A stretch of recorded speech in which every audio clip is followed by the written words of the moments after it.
Support for S-Town comes from Audible, offering audiobook performances and a large library of exclusive content. Learn more at audible.com/stown. You'll feel something, and the feeling is audible. Support for S-Town comes from ZipRecruiter. If you're hiring, ZipRecruiter can post your job to 100-plus job sites with just one click.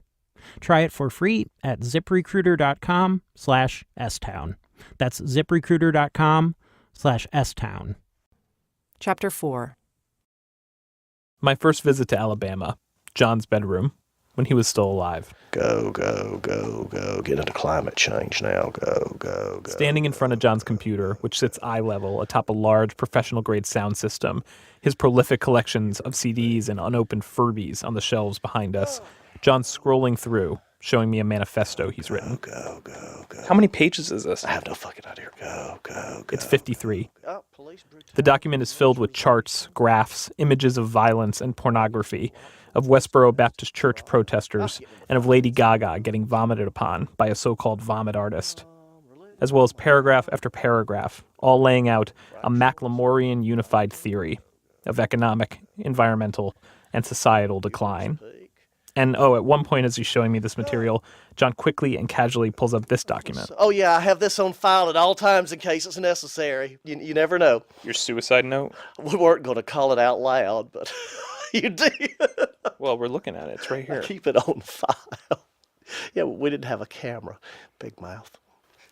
He doesn't linger on the suicide note long enough for me to read it. He claims he doesn't want to talk about it. You shouldn't have said that. Fuck it. But he's the one that brought it up. And as the day goes on and he continues to tool around on his computer, moving on to other topics, he keeps mentioning it.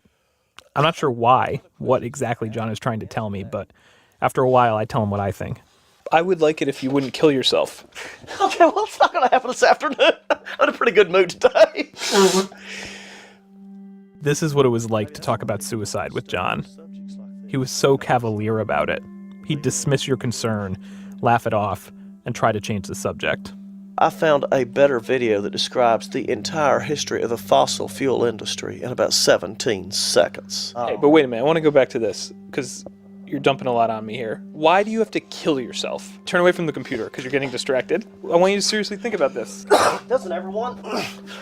Okay, this is not distracting. This is another reason. FDICBOE resolving systemically. I don't want... Forget that. You're changing the subject. There was a very good chance of me not being alive by the time you got out here. So why? Tired in a way that I can't put into words. Tired.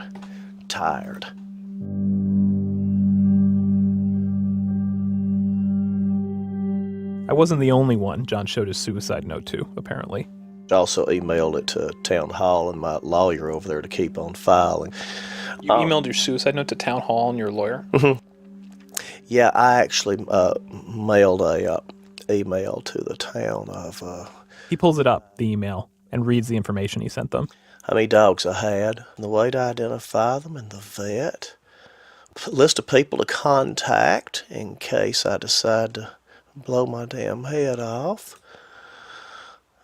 Where some of the money is hiding, but not all of it. That is, where some but not all of John's money is hiding.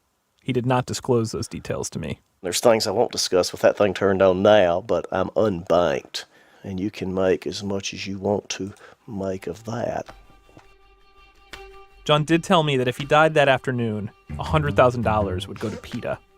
He also said this. I've often thought that I can continue to live and burn up my saved money, or I could donate it to someone that might need it more, that's younger, whose life is ahead of them. Tyler and Jake? Mm-hmm. I want to leave them kids a shit pot full of money instead of me burning it up and staying alive.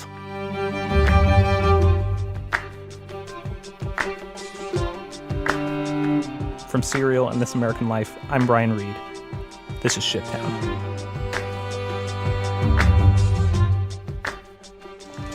I gotta take these dogs to the vet. John's little dog doesn't run through any pipsqueak. That's Madeline. It's been more than 2 weeks since John died. And in the absence of a will, PETA was not bequeathed $100,000. And Tyler Goodson was not bequeathed a ship pot full of money. In fact, there's not even money for John's own dogs. Tyler's taking care of a couple of them here at the tidy trailer he's living in with his girlfriend and 2 of his daughters, and he's had to scrounge together cash to cover their vet appointment this morning. But the more important appointment Tyler's preparing for today is at the Bibb County Probate Court, the court that handles matters involving estates of the deceased. At 10 a.m., John's cousins from Florida have a hearing scheduled to request permanent guardianship over John's mother, Mary Grace, which, because John didn't have a will, would mean the cousins would get control over the property and all of Mary Grace's and John's belongings and assets. So Tyler's going to go as well, to petition the probate judge to intervene and try to get what's his. He says he has a bunch of things over at John's that belong to him, and the cousins won't let him on the property to get them. They've even put a gate across John's driveway with no trespassing signs around it. Tyler estimates the total value for all of his stuff conservatively at more than $25,000. He's typed up a list with the description, location, and value of each item that's very thorough. You got a case of black spray paint, large glass jugs, Extension cords, a copper teapot, toys Tyler tells me John bought for his kids. Even the swing set is on there. Plus, there are a lot of tools, which Tyler says is a particular problem for him right now, because he's had a falling out with his partner in the tattoo parlor, so he no longer has that business. He doesn't have John anymore to employ him, and now he can't even drum up odd jobs, he says, because he can't get to his tools, his lawnmower and his welder and his masonry stuff. For a lot of these items, Tyler doesn't have proof of ownership, though for a few of the big-ticket ones he does. He shows me a couple short receipts, handwritten on notebook paper and signed by the sellers. This is the bill of sale for... Bill of sales for them school buses and stuff down there on the slab. 2 buses, an 18-wheeler trailer. That was yours. Yeah. John showed me these buses when he took me around his property. One's yellow and one's blue. There's also a big 18-wheeler trailer. It's all really old. The buses don't run anymore, but they're chock full of wood and building materials and antique appliances.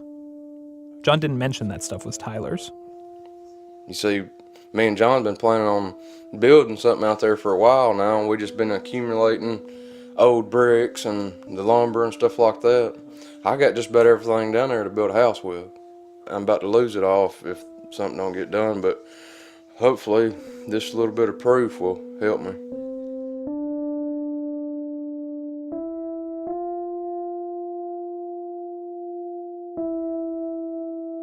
The probate court sits on the town square of Centerville, the Bibb County seat, in a drab annex building across from the main courthouse. It's not even a traditional courtroom. It's mostly just a waiting area and reception desk, like a DMV. As people come inside, they go under a sign hanging over the front entrance that says, in elaborate font, "Through these doors pass the most important people on earth, the citizens of Bibb County." When I arrive, Tyler's sitting off to the side, stoically, his tattoos peeking down his wrists. I followed him here and let him go in on his own because I have my own reason for coming to court today. I want to introduce myself to John's cousins and ask if they'll do an interview with me, and I don't want them to get the wrong idea, think I'm working for Tyler or something. The cousins are standing there, not far from Tyler, the middle-aged couple I remember from the funeral. I've learned that their names are Rita and Charlie Lawrence. They're huddled with 2 other people I don't recognize. Rita, like Tyler, is holding some papers. She has glasses and short graying hair. I walk over to her. "Excuse me, ma'am," I say. "Are you Rita?" "Yes," she says. "I'm Brian Reed. Nice to meet you." I tell her I'm sorry for her loss, that I'm very sad about what happened with John. I explain who I am, where I work, how John got in touch with our radio show, and then I started investigating some local goings-on with him. She seems both surprised and confused by me, which is completely understandable. Your cousin drinks cyanide, and then a reporter shows up at court afterwards saying he'd been investigating potential crimes and corruption and wrongdoing with him for more than a year. It's not the most normal sequence of events. "So where do you live?" she asks. "New York," I tell her. "Are you serious?" she says. "You come down here from New York for this?" I ask Rita if she'll meet with me. I want to tell her more about the story I've been doing with John. I want to ask her about him, his family history, and find out what's going on with his affairs. She seems okay with it and says, sure, after the hearing, we can go somewhere and talk. And then we stand there, awkwardly, waiting for the judge to call them back to his chambers. We make small talk. "Which hotel are you staying at? How long are you in town?" At that, suddenly Rita leans in very close to me and whispers, "We're leaving tomorrow." Why are you whispering? I ask her. Do you know that guy there? She asks, still under her breath, twitching her eyes towards Tyler, who's right behind me. Tyler? I say. Yeah, she says. Her voice gets even quieter. We're leaving tomorrow, but I don't want him to know that we're leaving. He's been causing nothing but trouble.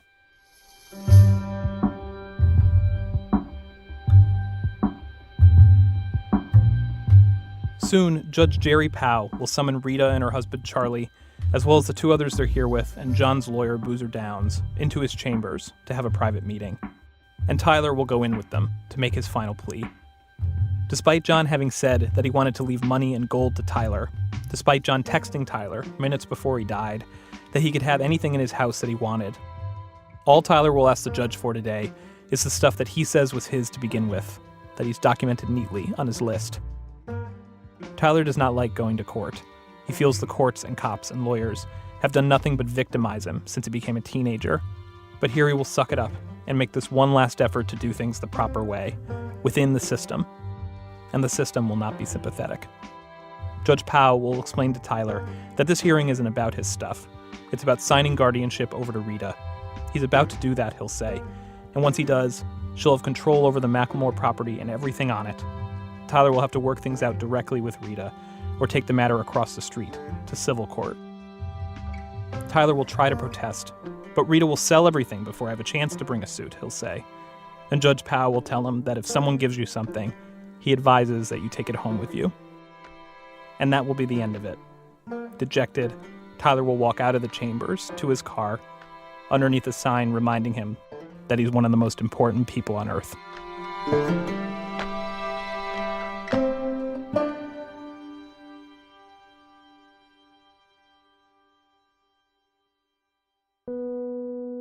I wait for Rita in the reception area, and as she and her husband leave, I ask where she'd like to go so we can have our conversation.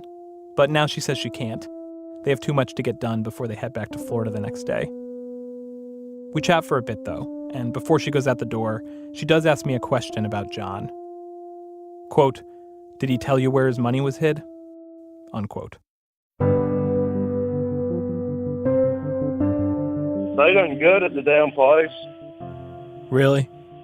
Less than a week after the cousins gain control of the Macklemore property, Tyler tells me they've gutted the damn place. And even though he's not supposed to, he's been going over to the property. Well, I snuck down there, I always go down there checking on my stuff, and everything in John's shop's gone, all the toolboxes and everything. They done had somebody come down there and probably bought it all, different clocks that was on the walls, all of my shit, my welder and all that stuff gone. Place is cleaned up.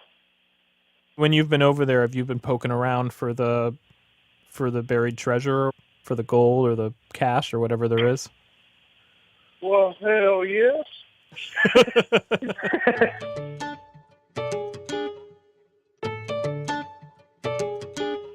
I need to get it before it gets scraped off. We got to find it, Brian.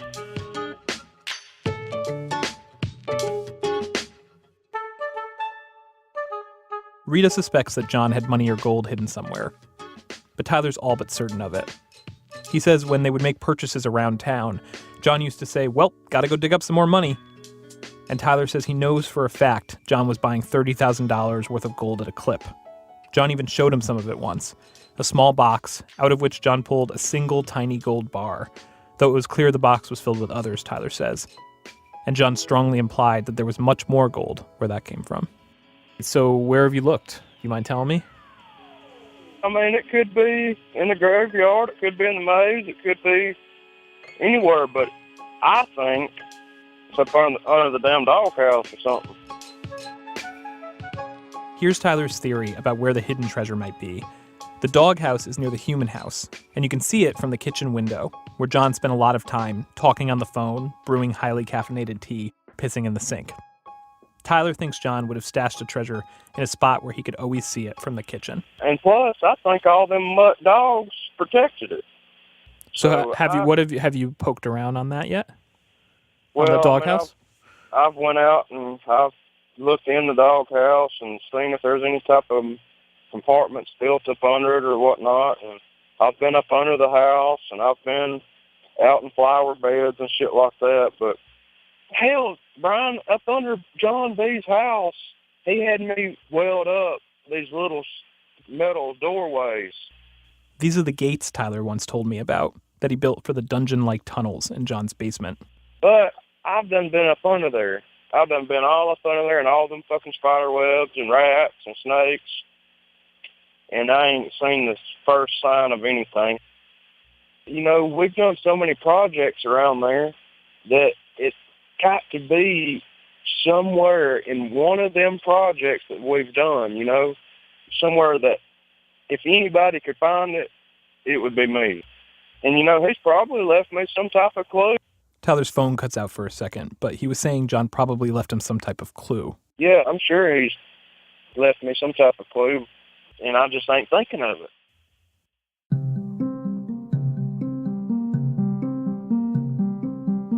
In one of our phone conversations, John did say this to me. A wise man has his money where he can sleep best at night. A wise man does not have a lot of paper money in a wood frame house. A wise man has some hard assets. So hard assets mean different things to different people. To some people it may mean silver and gold. A wise man may have some of them out in the fucking woods. I didn't mention this to Tyler, partly because I didn't feel like it was my place to encourage treasure hunting on John's property, but also because I have no idea if John meant this literally or was just saying stuff. Plus, there are like 100 acres of woods anyway, something that Tyler's very aware of. It is on that fucking property, Brian. I'm thinking I'm going to have to get a metal detector and go over the backyard. The next time I see Tyler, he tells me he has procured the metal detector and has been using it to scour John's place every night for 2 weeks straight. He uses a police scanner app on his phone to keep an ear out for cops while he's there. One of his most promising clues were these pages he found of coordinates John had written down, latitudes and longitudes for the town of Woodstock, or Shittown as it was labeled on the document, along with coordinates for K3 Lumber, the trailer park Tyler lives in, as well as, naturally, the nuclear reactor in Chernobyl. Among those were coordinates on John's property. One set was for John's house, and another set, when Tyler typed them into Google, brought him to the maze, though just a little bit to the side of the maze, which seemed promising. In that spot, he saw an old plastic tub upside down on the grass. He kicked it over and waved the metal detector over the ground it had been covering. It started going off, beeping. Tyler dug, and he found a bunch of bottles, just a bunch of old glass bottles. He asked me if I've ever seen the movie Holes, because that's what it looks like over there, after all his digging.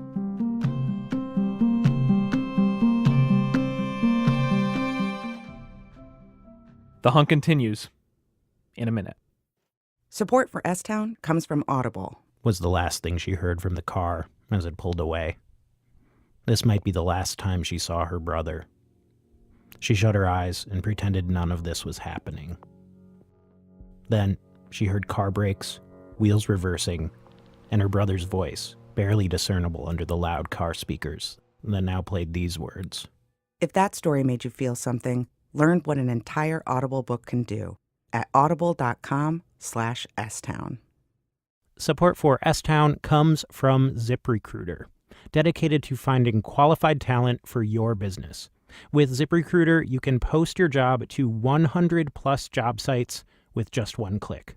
Let ZipRecruiter's powerful technology match your job to the right candidates and use their simple dashboard to find your perfect hire. In fact, 80% of employers who post a job on ZipRecruiter get a quality candidate through the site in one day. Try it for free at ziprecruiter.com/STown. That's ziprecruiter.com/STown. When Tyler cleared out all that paperwork from John's house in the days right after he died, he did find something else that was curious. It's a list John wrote on a sheet of yellow notebook paper, titled at the top, People to Contact.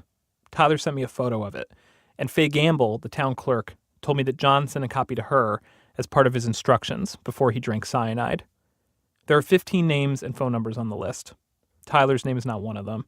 A handful of the people are local to Bibb County, including John's lawyer, whom I've talked to, the number for Woodstock Town Hall, his vet.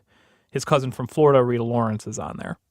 But there's this whole group of names at the top who are all from out of town and in a number of cases out of state or country, and each of those names is a mystery to me. In my very first phone conversation with John, he had told me that all of his friends had died off. He used that word, all. Yet here's this list, and the strange thing about it is that not one of these people, these first 7 names at the top, not one of them showed up at John's funeral. So this list, maybe it's a clue?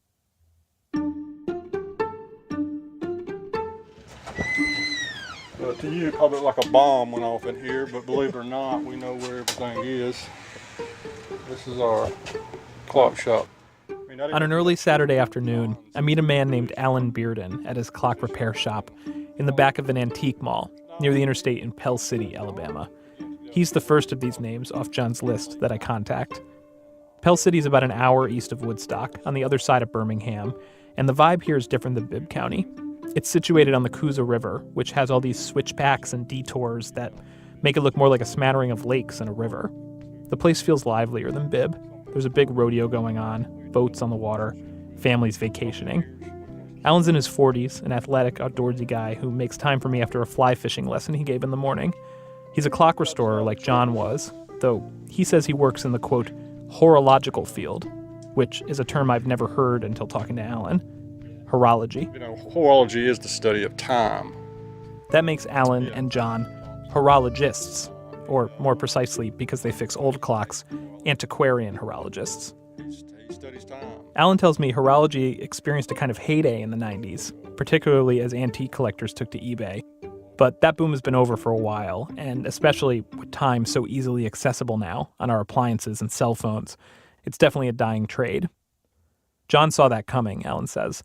And by the time he met him around 2012, John had largely gotten out of horology, except for the odd job here or there. They met because Alan was having a problem with an Elliott grandfather clock he was trying to fix. It was a very important piece. It wasn't a clock that you've seen every day. This clock had actually come out of a jewelry store in London off Trafford Square. How much was it worth? Estimatedly, it could have been $100,000 clock back in the 90s. Wow. The clock was driving Alan nuts. He couldn't figure out a proper fix for it. He asked a horologist friend of his for advice, and his friend said, "You should call this guy John B. McLemore." I remember I called him up one day in this shop right here. When I got him on the phone, it was like, oh my gosh. Alan heard a cacophony of dogs barking on the other end of the line, and a man shouting obscenities at them. And I'd been warned. You know, John's not the average person. I expect a lot of profanity. Expect a lot of strong and bold statements. Alan explained to John that he was having trouble with a rare clock, and John said, "Well, bring it by." Which I'd never heard of Woodstock, Alabama in my life.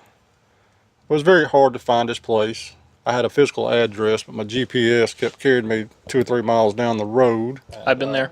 Yeah. And, you know, when I pulled up there, it was like I went back in time. It's a weird sensation. This man I've just met seems to be describing to me an experience that I once had. He came out and met me in the driveway, and he was immediately, well, if we're going to get it fixed, drive your truck around here. And wasn't really any really kind of welcome or anything. It was like, you know, he had known me. And I'm carefully unloading this clock movement into his shop. And he's like, well, what do you got here? And I said, you know, I was telling him it's Elliott, and he said, yeah, that looks about right. And then he said, well, let's get it set up here. So we set it up on his rack, and not just thought he was just going to meticulously start looking over it. First thing he did, he got a pair of pliers and some screwdrivers and stuff, and he immediately just started yanking stuff off the clock. We don't need this, we don't need that, we don't need this. And he was throwing, and these pieces were coming off the clock and flying over to the table, and he was just like tossing them. And I was just thinking to myself, oh my God, I have made a horrible mistake. This guy is absolutely certifiable crazy.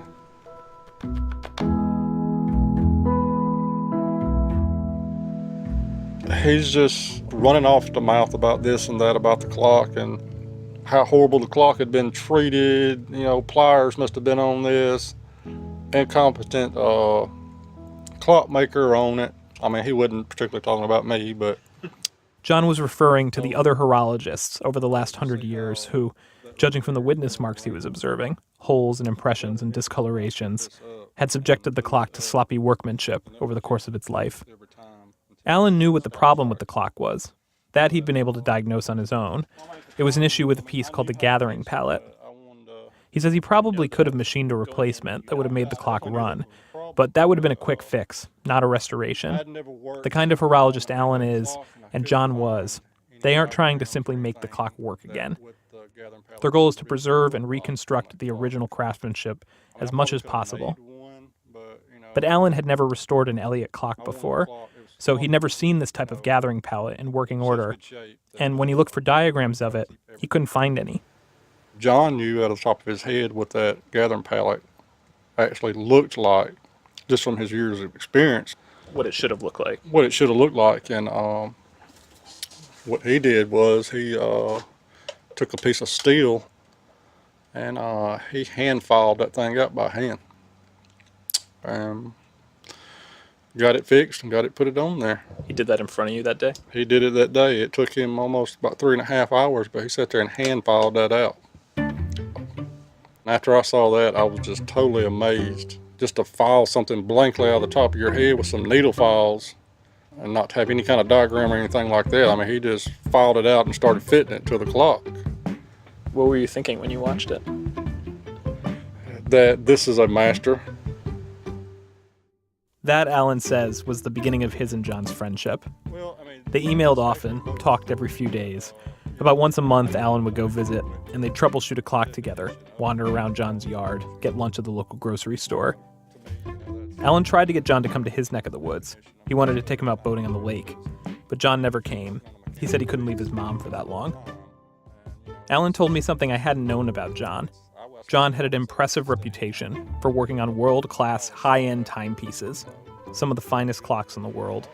You know, he was just an absolute genius. I mean, if you wanted to know something or had a problem with the clock, you need to go see John McLemore. Really? That was known throughout? That was actually known probably, I know, on the Eastern Seaboard.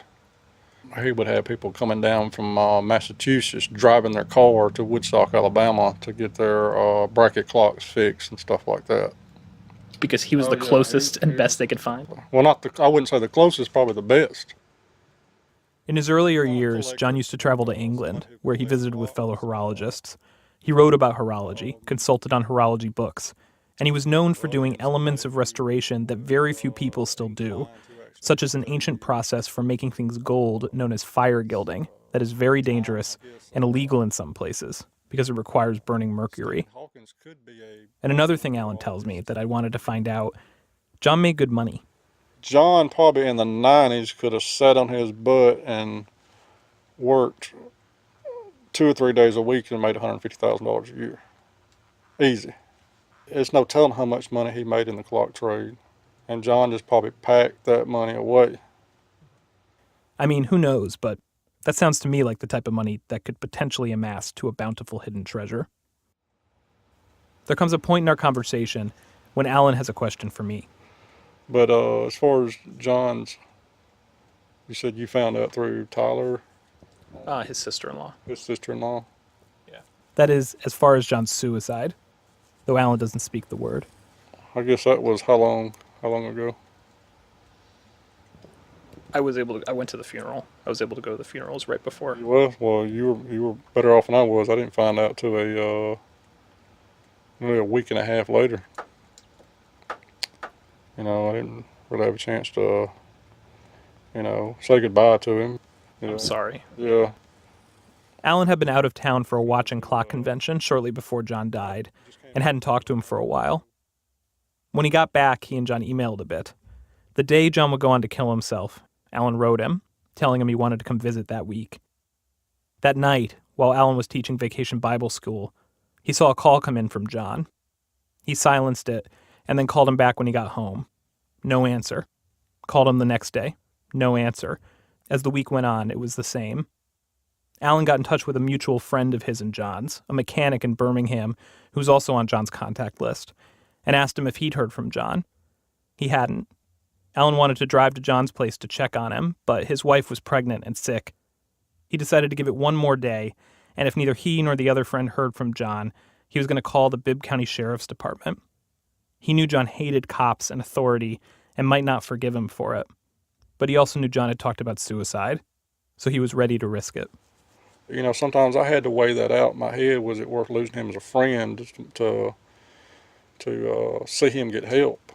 And I tried to get John help. And I was like, John, you know, let me carry you to a doctor or something. Let's get you on some medicine or something, you know. I said, we're not going to no psychiatrist or something like that. I said, we can just go see a regular practice doctor and see if we can get you on some kind of antidepressant, some kind of mood stabilizer. And he was like, oh, no, I ain't taking no medicine. I'm not doing this, I'm not doing that. I even went to the bookstore and got a herbal book of more holistic, you know, healing stuff that would help with depression and mood swings, and carried that to him. I said, here, read this right here and see if you can get something out of this. I said, you probably have this in your yard. And I thought he would take on that since, you know, he liked horticulture. Maybe he could. That's a good idea. Could help or heal himself holistically. And that book just sat there. It's probably sitting there to this day in his shop. Wow, I had no sense talking to him that he had people in his life like you who were trying to help him this way. I don't think John realized how many people cared for him. And I just think it's really sad because I actually think he died thinking he was lonely. Though I'm not sure there's much of a difference between being lonely and thinking you are. Alan never got to the point of asking the sheriff to check on John, because the night before he was planning to do that, he was driving home from church with his family and got a call from Faye Gamble, the town clerk who John had called as he drank cyanide, and to whom he'd given his final instructions and contact list. Alan says as soon as she told him she was with Woodstock Town Hall, he knew. He immediately pulled over to the side of the road. He was devastated. His whole body was shaking. But then Faye told him when John had actually died, and to the sorrow were added some other emotions. When I found out when it happened, I was kind of irate. I didn't find out till after John had been buried. John had been in the ground for more than a week, and Faye was just now calling him. Alan says he pressed Faye on it, asked her why she was notifying him after the funeral, and he says she acted kind of weird about it. She tried to say that she tried to call me, but I looked back through my phone. There was no call, no message or anything. I got nothing. I mean, that just seems like a pretty weak excuse, somebody to call and say, well, I tried you and I couldn't get you on the phone, and not leave a message or anything like that. And it's not like she had to dig up his information or something. John sent it to her. I mean, I'm like fourth on the list right there. This would be like, this is who you need to call and contact. I mean, I find that kind of, that kind of disturbed me. It disturbed Alan not only because it caused him to miss his friend's funeral, but because it's pushing his mind to some unpleasant places. The day before I met with Alan, he actually spoke with Tyler for a while and got the whole lowdown on the cousins. Rita, the cousin, is listed halfway down on John's contact list. Alan finds it questionable that Faye or someone else managed to reach her, yet he and these other names are all at the top of the sheet, and somehow he was skipped over. Be really interested to know, like, you know, the other people, when were they actually called? Was it just me? Was it the top people on his contact list? Because I think they knew that these people knew John best, and I think they probably actually tried to keep us away from the situation for some reason or something. Really? Yeah, I mean that's from talking to Tyler, the way stuff's played out in this. It's a little fishy. Alan continues in this mode, tiptoeing toward something. I'm just trying to figure, you know, what would it benefit a person not to try to contact a person. I didn't know if they didn't want people down there until a situation was under control the way they wanted it to be. Maybe somebody trying to take control of something, because they would know that John's close friends would know what I'm talking about. I can tell Alan is being purposely vague here. I think maybe he's not sure what I know already, or else maybe he knows I know, so he knows he doesn't have to say it out loud. But I'm not actually sure I do know what he's talking about, though maybe I do know. Anyway, he is now making weird eyes at me. Yeah, you're looking at me in like a coded way.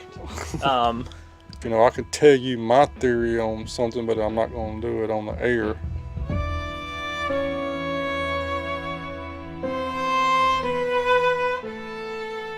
Do you think I should call the other people on the list? I think it would be a good idea, to further investigate. And just for the simple fact, they could possibly not even know. You'd be doing John a favor, because surely he would want them people to know, or they wouldn't be on the list. And for the second time, I find myself embarking on an investigation at the behest of an Alabamian horologist. Hello? Hi, is this Bill Meyer? Yes. Hi, Bill, were you a friend of John McLemore's? Yeah. I'm calling with some sad news that maybe you're aware of, but he passed away earlier this summer. Who did? John B. McLemore? Yeah. Oh, I didn't know that. I've been writing email to him, and he hasn't responded. And I called him, I think, what did he die from? He actually committed suicide, I'm sorry to say. Oh, for God's sake. What happened to his mother? Bill Meyer, number 7 on John's list. Clearly he wasn't called. Bill was a friend and clock customer of John's for decades.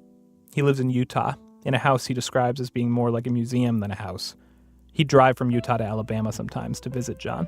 John seems to have made an insurmountable challenge out of living. It's so sad to hear that he finally did it. It just makes me so incredibly sad. Hello, you have reached Micro and the escapement maker. This is the answering machine of a horologist friend of John's in a small town in the Pacific Northwest who asked that I not use his name because he's very private. He picked up as I was leaving a message. He says Faye did tell him John had died, but only after the funeral. John meant a hell of a lot to me. He meant a hell of a lot to me. And then another Brit from the list, Duncan Grieg. At the moment, I've in front of me got a whole load of letters and photographs that John sent me over the years. A respected clock restorer from Tunbridge, England, who never met John in person, but over more than a decade, spent many late-night hours developing a friendship with him on the phone and via letters. I was the one who informed Duncan of John's death. Yeah, as you can probably tell, I'm very sad about it. I think he should have gone on to being a curmudgeonly old gentleman that survived the ravages of time. The enigma that John McLemore was. And Tom Moore, John's chemistry professor in college, now a university chancellor, who went on to become a lifelong friend. One of the most incredible... I won't start crying. I can't help it. It's okay. One of the most incredible people I've ever known. Like with others, Tom says the town clerk, Faye, did call him about John's suicide, but only after he'd been buried. After talking to the 7 people at the top of John's list, I learned that none of them were at John's funeral because none of them were contacted in time, and some not at all. It was interesting. Most of these men didn't know each other, beyond maybe having interacted once or twice in horological circles over the years. The men talked to me for hours, without batting an eye, even if I'd just called them cold and informed them that their friend had committed suicide, which at first I thought was pretty remarkable. But then it occurred to me that they were all friends of John B. McLemore's, which means you are predisposed to having long, rambling conversations on the phone. Of these friends, the one who knew John the longest, since he was a teenager, was Tom Moore, John's college professor. John showed up in Tom's general chemistry course as a freshman at Birmingham Southern College in the early 80s. Walk into a class of 85 to 95 students and look around and, boy, what's that kid doing here? Birmingham Southern is a small, private liberal arts college that's been around since the 1800s. Tom says at the time when John was there, the student body was made up largely of children of professionals, doctors and lawyers. They were preppy. John was not.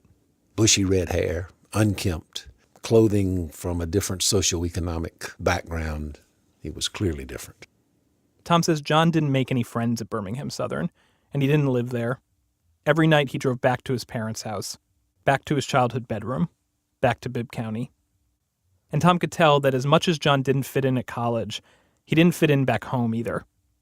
Tom got the sense that John had been picked on a lot over the years growing up. He would do things as a college student to bring ridicule on himself. I want to say he would wear a red wig or a green wig to class. Sure enough, Tom says, the other kids would laugh at him. And that was the point.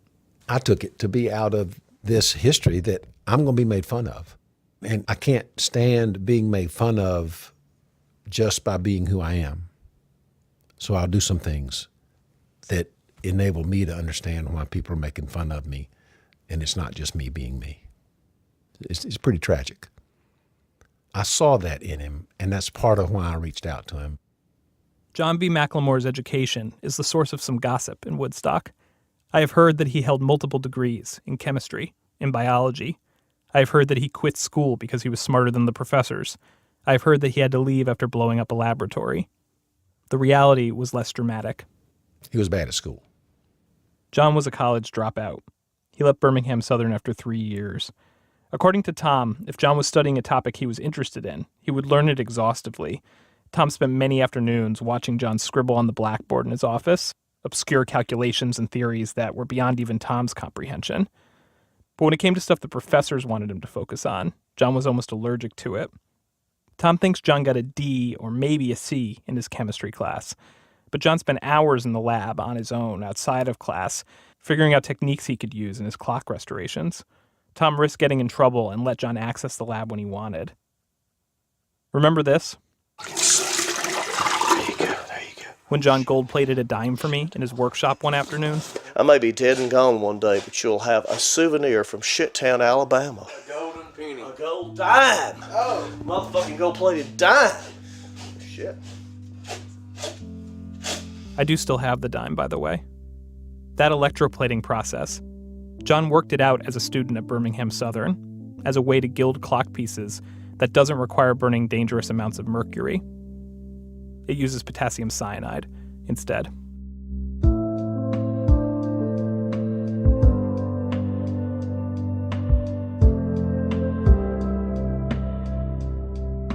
Sometimes in college, when John came into Tom's office in the afternoon for one of their blackboard sessions, Tom says John would seem depressed, to the point where Tom thought he might be trying to say goodbye for good. Tom says he recommended John to a school counselor, and John saw her for a bit, even went on medication.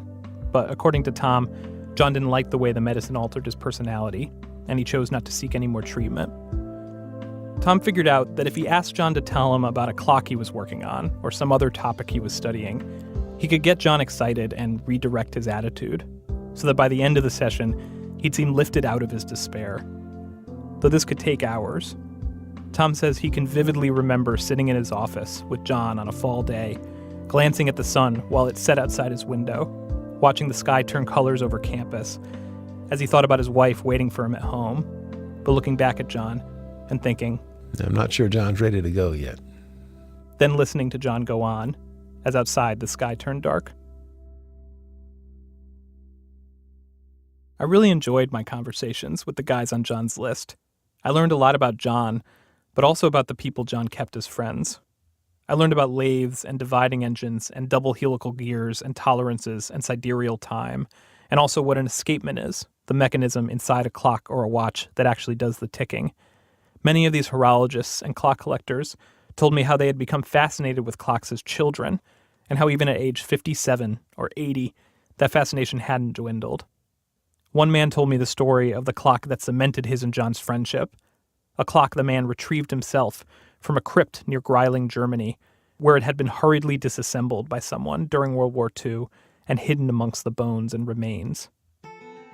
One friend told me about a clock that was so complicated no one else could restore it, and it took John 7 years. And another about a job that was so difficult that John started crying as he was hunched over it in his shop and said, I can't do this anymore. One man remembered the time he started telling John about a weird story he loved by Edgar Allan Poe called Berenice, about a man who becomes obsessed with his wife's teeth, eventually digging them up from her grave, and how, as he was describing the story to John, John suddenly began reciting passages from the story back to him from memory. One friend told me how his coworkers would tell him not to talk to John so much because he was a weirdo, and another told me, people think I'm weird, like John B. As for the question of John's assets, his friends had gotten different bits of information over the years. John had told some of them he'd been running down his savings after retiring from the clock trade a decade or so ago. Some thought maybe he'd suffered some losses on his investments during the 2008 crash. But others got the impression that he did have a lot of money. He'd mentioned having pulled it out of the bank, having converted some to gold, having hidden it. He also talked clearly about putting together a will, so it was shocking to friends to learn that apparently there wasn't one. That, coupled with the fact that they were all kept in the dark about his death for a while, a number of them did find that suspect. But there's a lot of money. He had it hid. He hid it. I met with two of John's friends in a restaurant one night, and they posited theories to each other. Maybe it's the cousins who are up to no good, one says. And if you're talking about some relatives in Florida. All of a sudden they show up. Well, here we got a piece of land. Though the other says maybe it's the Goodsons, Tyler and his brother Jake. Yeah, I'm wondering if they got the money. If the Goodsons did? Or yeah. They haven't told me that they have. So. Do you think they would? The only thing I can come up with, if the Goodsons were involved in any of this, maybe they didn't want you or I to even know about any of this. That's probably true. And it took you. It's not like John's friends think they're owed anything from John's will or want the gold for themselves. At least that's not what they say to me. They just all share the feeling that someone might be taking advantage of the situation, that someone is getting away with something they shouldn't. But who is the someone? And what is the something? It seems like I should be able to figure that out.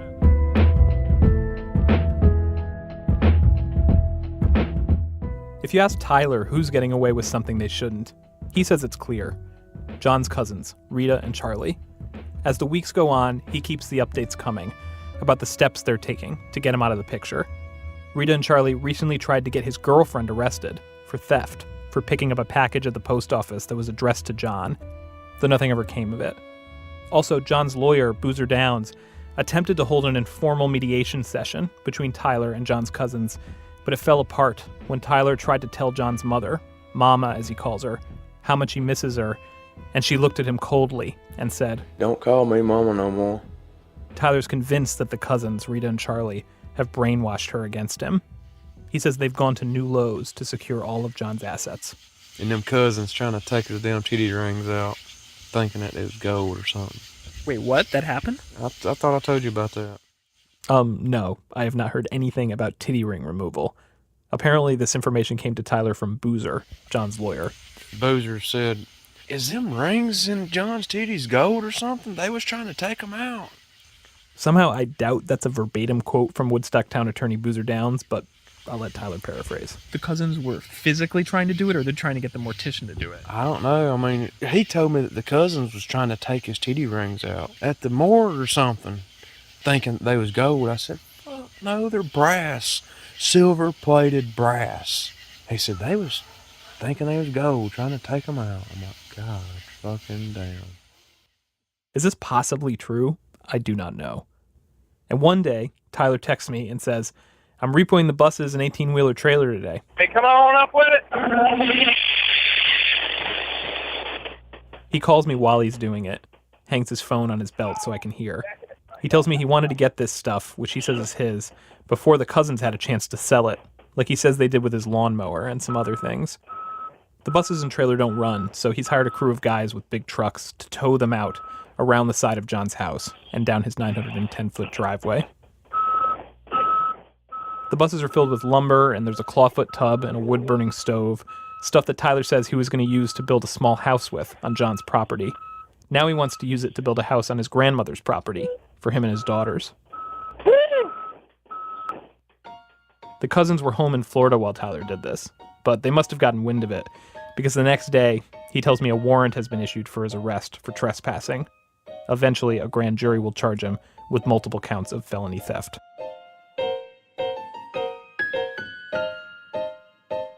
It's not long before I realize, follow any finger that is being pointed in the aftermath of John's suicide, and there will be another set of fingers on the other end, not only pointing right back, but in a bunch of other directions too. Everyone is pointing at everyone. One afternoon at my Best Western along the highway, I'm walking to the elevator to go up to my room when who should pop out of the stairwell but John's cousin, Rita. By the time it registers in my brain that it's her, we've already moved past each other, and it's too late and awkward to turn back and say something. This is weeks after I'd met Rita at probate court, and she'd declined to do an interview, a whole separate trip. I had no idea she'd be in town, and now I'm afraid she might think I'm stalking her. So I asked the front desk which room she and her husband are in, 4 rooms down from mine, and write her a note, which I slip under her door, explaining that I didn't know she would be here, but since we both are, would she be open to meeting with me? And by the way, sorry for creepily leaving a note under your door. The next afternoon, we all sit around a table in the hotel common area. It's Rita and 2 other women who introduce themselves as cousins of John's, as well as Rita's husband, Charlie. They don't allow me to record. They are livid with Tyler. They're saying he's the person who's getting away with something, taking all sorts of stuff from John's house that they say is not his. The buses and trailer, but much more too. They call him a con man. They show me Google Maps satellite images of John's yard with the buses and trailer in them, dated from 2010, which means they were in his yard at least 3 years before the dates that are on Tyler's bills of sale, which are dated 2013. This is proof, they say, that Tyler's documents are bogus. And I have to say, it is suspicious, though Tyler's not the only target of their suspicion. There's Faye Gamble, the town clerk. Rita asks me if I've spoken to her. I tell her yes. That's interesting, she says, kind of to herself. She says she didn't talk to you. Rita and Charlie say Faye hasn't passed along any instructions to them from John. They've heard she has a list of people to contact, but she hasn't given them that either. Then there's Boozer Downs, John's lawyer. They tell me he was supposed to take a written statement from Faye of what John told her the night he killed himself, but it's been more than a month now, and curiously, he still hasn't done that. And then there's me. Charlie clearly thinks this meeting is a terrible idea. He keeps getting up from the table and pacing, speaking to me sharply, saying I just want them to get in a, quote, pissing match with Tyler. At one point I ask, I thought harmlessly, where Mary Grace is living now, and Rita thinks on it for a moment and then tells me, I'd rather not say. I also ask about the text message Tyler showed me from John, which said that Tyler could have anything he wanted in the house. Rita thinks Tyler fabricated it. She tells me it's strange that it was sent from John's computer and not a cell phone. I tell her I don't think that's all that strange, and one of the other women cuts me off. Of course you don't. What do you mean by that, I ask. We know you're like friends with him, she says.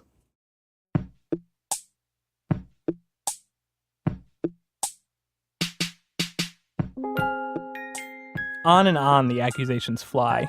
It's head-spinning. One day Tyler suggests to me that Boozer Downs, John's attorney, might be in cahoots with the cousins, and that he might have suppressed John's will so they could split the assets. Meanwhile, Boozer sends me an email asking if he can retract the interview he did with me, because the cousins suspect him of being in cahoots with Tyler. It got ugly in hearing, he writes. I'm concerned that I should not have spoken to you on the recording. Boozer says he did not hide John's will, because there was no will to hide. I also get an email from one of John's friends who I met in the restaurant. He's certain there must be a reason he wasn't contacted about John's death. He includes the words, maybe I knew too much. Then I call back the first guy I met with, John's fellow horologist Alan Bearden, and tell him I've done what he suggested, contacted the other friends on the top of John's list, and indeed, none of them was called in time for the funeral, and a few not at all. Now, don't you find that very strange, Brian? And then Alan clarifies his theory for me. He thinks all the weirdness surrounding John's death, the fact that he and other people on John's list weren't contacted, is because someone has taken John's gold. He's not exactly sure who, but what he suspects is that there is a potentially large conspiracy taking place within the local Woodstock town government and police to cover it up. If the gold was there, I think, somebody came and got that gold. I mean, and probably stepped over John's body and took care of that before they even did John. Now, who did that, I don't know.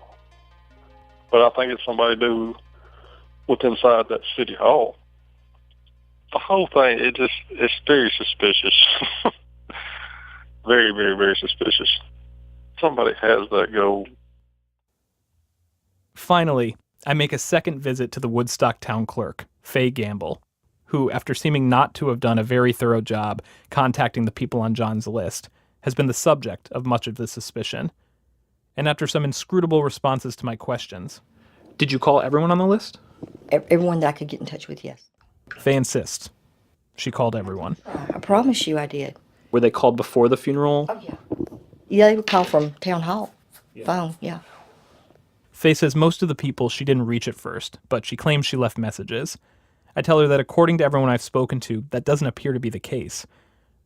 What I'd personally thought had happened was that maybe Faye was so traumatized by John killing himself while on the phone with her, it's possible she just couldn't bring herself to make these calls, which would make complete sense to me and I think most people would understand. But I ask Faye if that's what happened, and she says no. She called everybody in the first few days after John died. She also says she's since given the list to John's cousins, and contrary to what Rita told me, Faye says she never claimed to them that she hadn't spoken to me. Then I bring up the subject of the gold. Faye was the last person to talk to John, and I know he'd given her instructions about his assets in the moments before he died. Did he tell her if there was gold? If so, did he say where it was? The first time I'd interviewed Faye, she'd been cryptic about all that. But this time, can you tell me where you said it was? I understand if you don't want to, but if you feel comfortable. Wrapped in a towel in the freezer. So gold bars wrapped in a towel in the freezer.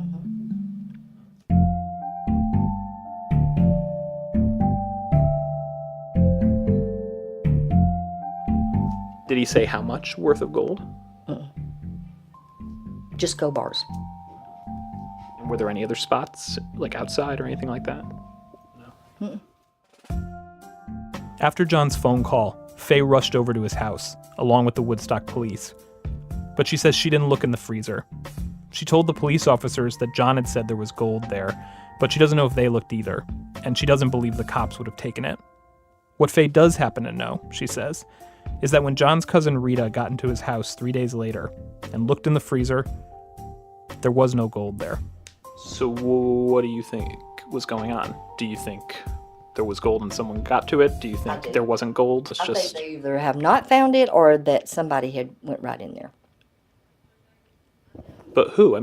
How much time passed between you being on the phone with John and arriving with the police? Well, I know that when Rita came up, that she went into the house and there was things that she could not find. Things that were totally gone from over there. What she's saying is that someone was in the house before Rita got in there and could have raided the freezer, because she knows for sure some other things had disappeared by then. Things that were there when you were there. I see. Like what?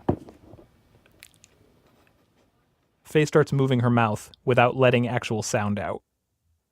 Eventually, she'll reveal that when Rita got into John's house, she couldn't find John's mother's purse or a checkbook or John's laptop, which I know who has that. But when I ask Faye who she thinks took that stuff, Faye is purposely vague. I think maybe she's not sure what I know already, or else maybe she knows I know, so she knows she doesn't have to say it out loud, etc., etc. Anyway, now she's making weird eyes at me. You got a little grin on your face and a knowing, eye roll here. I know probably who you think it is. So, do you think, is the running theory that it was Tyler? Do you want to talk about that or no? No.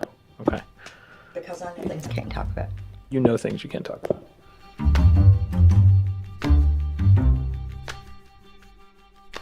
I did eventually read John's 53-page manifesto. John emailed it, saying it was the most important thing he'd ever sent me. It was his 5th revision, and he'd titled it Critical Issues for the Future. And if I had to distill its message, it would be this. As we run out of affordable fossil fuels, as climate change renders the places that we live more difficult to inhabit, do not expect a great coming together. Instead, John writes, prepare for the U.S. to crumble into a bunch of competing autonomous regions. A few of them may become cohesive societies, says John, but expect many of them to descend into carnage, to, quote, enter a new dark ages, a sort of new feudalism ruled by theocratic dictators. He goes on, quote, expect public mutilations, executions, and torture to make a comeback in this region. Flogging, boiling, burning, hand-cutting, hanging, evisceration, honor killings, gang rape. Due process will perish, he writes, and Confederates will betray each other for minuscule gains. That gain may be as mundane as a morsel of food or a drink of water. Goodbye to civil liberties and minority rights also. That was another byproduct of the cheap oil economy. Civil rights are not a consideration of the undernourished.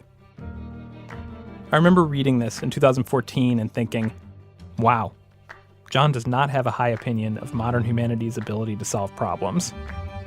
I also remember thinking, that's not really going to happen. At least not anytime soon. Which is the same thing I thought when John told me he was going to commit suicide.